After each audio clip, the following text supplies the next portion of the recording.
ফুলকপি নিয়েছি, আর এদিকে দেখো মাছটাকে নুন হলুদ দিয়ে মাখিয়ে নেব।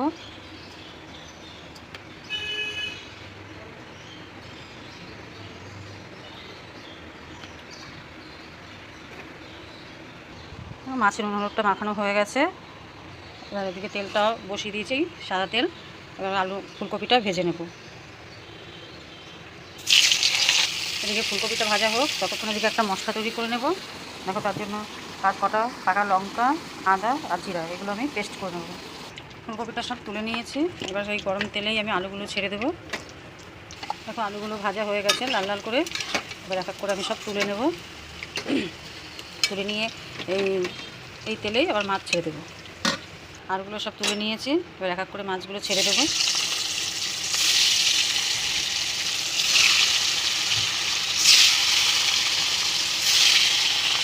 সব মাছগুলো এক এক করে সব ভাজা হয়ে গেছে, এবার তুলে নেব।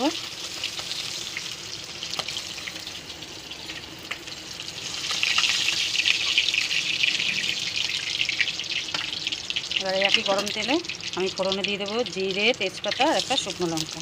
গরম তেল আঁচটা একটু কম করে নিয়েছি, তাতে আমি দিয়ে দেবো একটু হলুদ, একটু লবণ আর একটু গুঁড়ো লঙ্কা। কালারের জন্য একটু গুঁড়ো লঙ্কা দিয়ে দিলাম, আর দিয়ে দেবো একটু চিনি। এবার মিক্সি করা মশলাটা দিয়ে দেবো, দিয়ে একটু নেড়ে চেড়ে দেবো। এবার এর মধ্যে টমেটো পেস্টটা দিয়ে দেবো। টমেটো পেস্টটা দিয়ে ভালো করে নেড়ে চেড়ে নেব। জলটা যেই টেনে যাবে তখন ফুলকপি আলুটা দিয়ে দেবো। দেখো মশলাটা আমার কষানো হয়ে গেছে, জলটাও টেনে নিয়েছে, তেলটা পুরো ছেড়ে দিয়েছে। দেখো দেখতেই পাচ্ছ কত সুন্দর কালার হয়েছে। এবার এক এক করে ফুলকপি আর আলুটা আমি দিয়ে দেবো।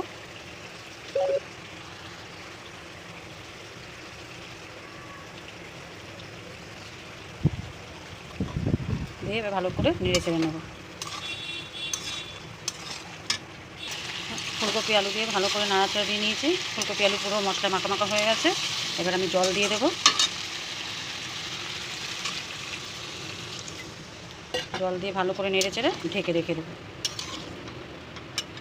দেখো তরকারির ঝোলটা কত সুন্দর ফুটে উঠেছে, দেখতেও কত সুন্দর লাগবে, খেতেও খুব ভালো লাগবে। এবার এক এক করে মাছগুলো সব আমি দিয়ে দেবো। এক এক করে সব মাছগুলো আমি দিয়ে দিয়েছি। এবার ঢেকে রেখে দেবো। দেখো মাছগুলো দেওয়ার পর পুরো ফুটে উঠেছে, প্রায় হয়ে এসছে। এবার কিছুটা ধনেপাতা দিয়ে আমি নামিয়ে নেব। হয়ে গেছে আমার ফুলকপি দিয়ে কাতলা মাছের কষা। আপনারা একবার চেষ্টা করে দেখবেন, খেতে খুব ভালো লাগে। এরকম প্লেন একদম ঘরোয়া উপায়